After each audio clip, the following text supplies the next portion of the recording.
Salut à vous les champions et championnes, c'est la chaîne, donc j'espère que vous allez bien de votre côté. On se retrouve pour les pronostics de Extreme Rules. Au passage, je déteste, je n'aime pas du tout la couleur du nouveau logo, violet, vert comme ça. Pourtant, ce sont mes deux couleurs préférées, mais Extreme pour moi c'est rouge, il y a du sang, etc. C'est pas bon. Honnêtement, pour moi, c'est pas bon du tout. Mais bon. Tergiversons, c'est le choix de la WWE, ce n'est pas moi qui décide de ça. Alors, on va parler des matchs. Actuellement, il y a 7 matchs après SmackDown. Alors, il y a un match qui a été rajouté durant SmackDown, c'est le premier match que je vais pronostiquer. Ce sera le New Day, Big E et Kofi Kingston contre les challengers Shinsuke Nakamura et Cesaro pour les titres par équipe de SmackDown dans un Tables match. Alors, ça, je me doutais qu'ils allaient faire ça. Un tables match, honnêtement, le New Day, je m'en contrefous maintenant. Le New Day, je m'en fous. Si ils avaient fait quand Kofi était champion, une dissension, ça aurait été. Mais là, le New Day, je m'en contrefous. Nakamura et Cesaro, ça serait bien qu'il y ait un petit peu de renouveau d'équipe. Parce que après, en équipe face, en équipe heel, ils auront tout battu. Mais en équipe face, il peut y avoir les Lucha Dragon. Il peut y avoir d'autres équipes, mais honnêtement, le New Day, je les supporte plus. Et Nakamura et Cesaro feront sûrement de bons champions par équipe. En plus, ils ont une bonne hype heel, donc ça peut jouer. Donc pour moi, une victoire des heels, donc Nakamura et Cesaro. Match suivant, ça va être Apollo Crews contre MVP pour le titre des États-Unis. Au passage, les titres par équipe de Raw, les titres par équipe féminin et le titre intercontinental ne seront pas défendus. Et le titre universel aussi, mais ça c'est spécial. Et le titre de SmackDown sera défendu. Alors, le match pour le titre des États-Unis, j'avais dit Apollo Crews contre MVP. Alors MVP nous a sorti une nouvelle ceinture et il nous a dit oui, le vainqueur du match pour le titre des États-Unis sera cette ceinture. Alors Apollo Crews est champion depuis très très récemment, mais vu que c'était un projet de Paul Heyman, je ne le vois pas garder le titre et MVP fait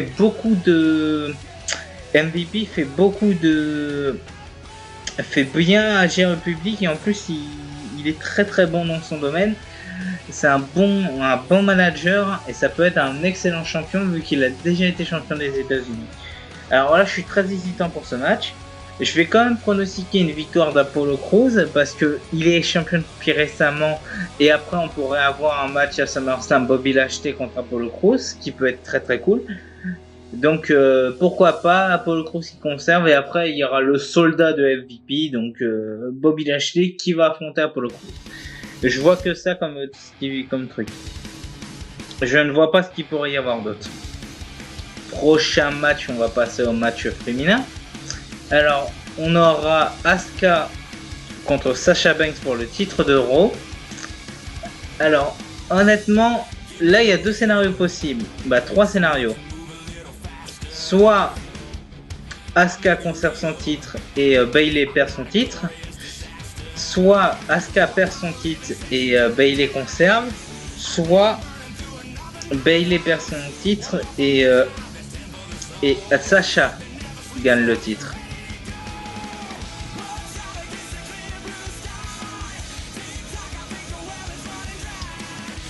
Ou soit Sasha perd le match et Bayley perd son titre. Donc voilà, il y a plusieurs scénarios possibles. Honnêtement, je ne vois pas Asuka perdre son titre.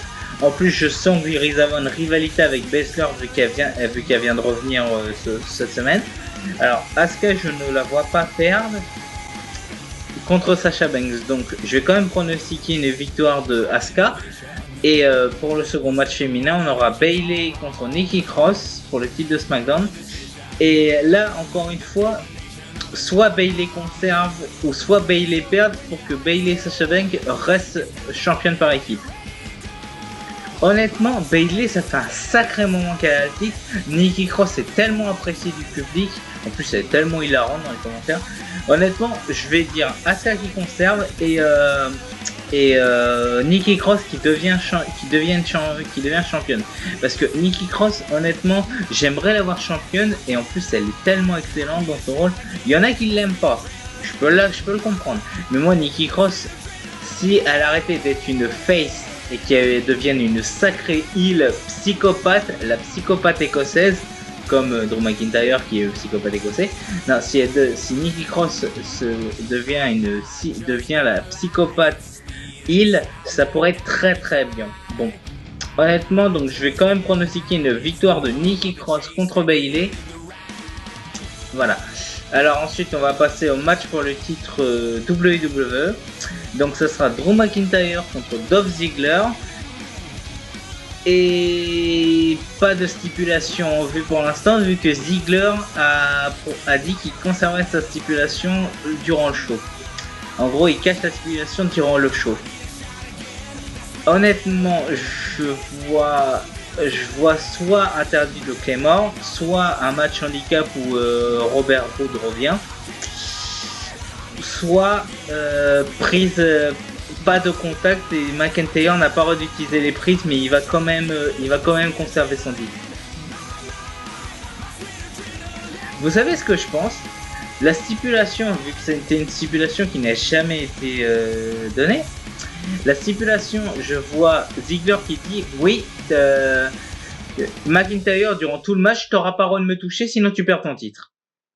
Donc McIntyre va se faire bien déglinguer. Robert Roode qui arrive, qui défonce Dolph Ziggler et il aide McIntyre, ou vraiment que c'est Heath Slater qui vient. Mais voilà, on va attaquer McIntyre. Comme ça, Ziggler risque d'être disqualifié. C'est une fin à la con, mais ça peut justifier la stipulation. Ziggler ou Robert Roode ou Heath Slater qui intervient, qui défonce Ziggler pour que McIntyre conserve. Ça pourrait être très très bon, ça pourrait être très très bon. Honnêtement, je pense que ça peut être bon. Donc voilà, pour moi, ça peut être une stipulation comme ça, mais en tous les cas, McIntyre qui conserve le titre. Alors là, on va passer aux deux matchs assez spéciaux. Alors, il risque d'avoir un troisième match, malheureusement, ils l'ont pas mis je ne comprends pas pourquoi. Ils auraient dû mettre Jeff Hardy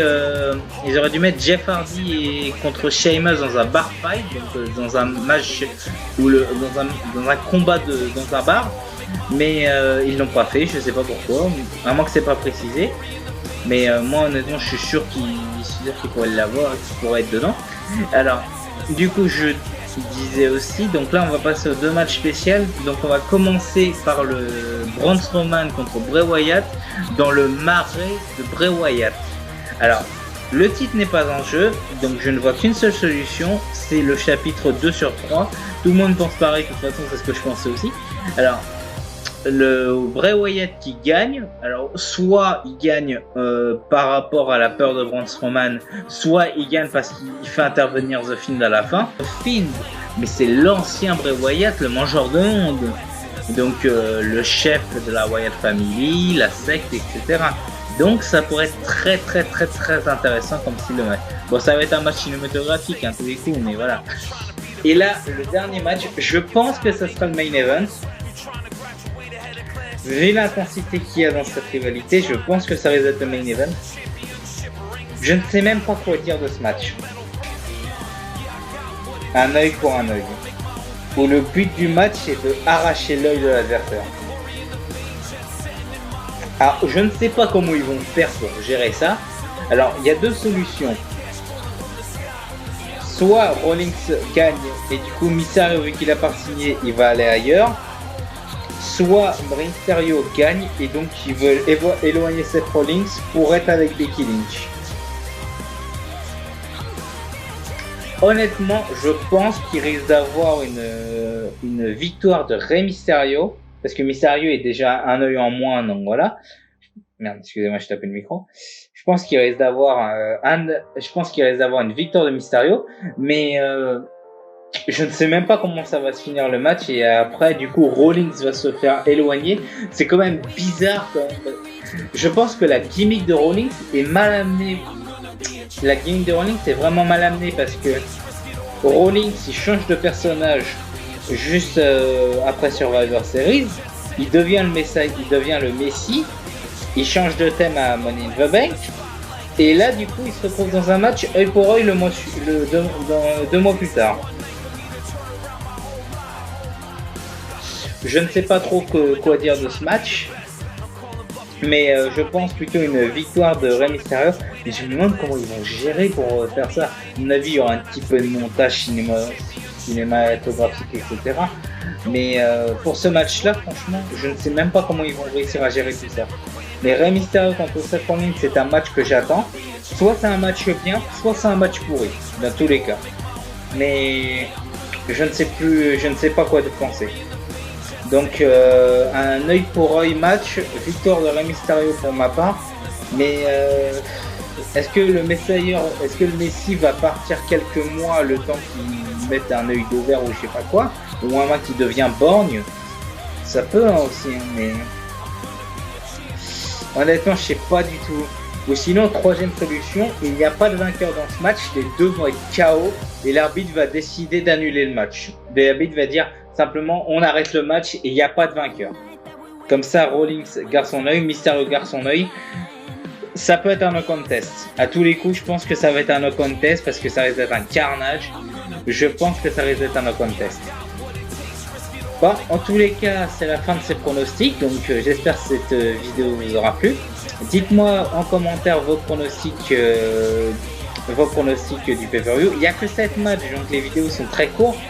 Ils ne sont pas mis le titre par équipe d'Euro, donc les Street Profits, ça a été très cool avec Angel Garza et Andrade, donc ils vont le rajouter. Et ils n'ont pas mis les titres féminins par équipe parce que Bayley et Sasha Banks sont déjà des matchs qui sont compréhensibles. Et Jetta qui a défendu à SmackDown contre Matt Riddle son titre intercontinental ne le défend pas non plus. Donc pour l'instant, je sais pas trop quoi de... Excusez-moi, je baille un petit peu. Alors du coup, j'espère que cette vidéo vous aura plu. On se retrouve très vite pour la review de Extreme Bros et pour les pronostics de SummerSlam. Prenez soin de vous mes champions et championnes et je vous dis à la prochaine. Bon pay-per-view à vous.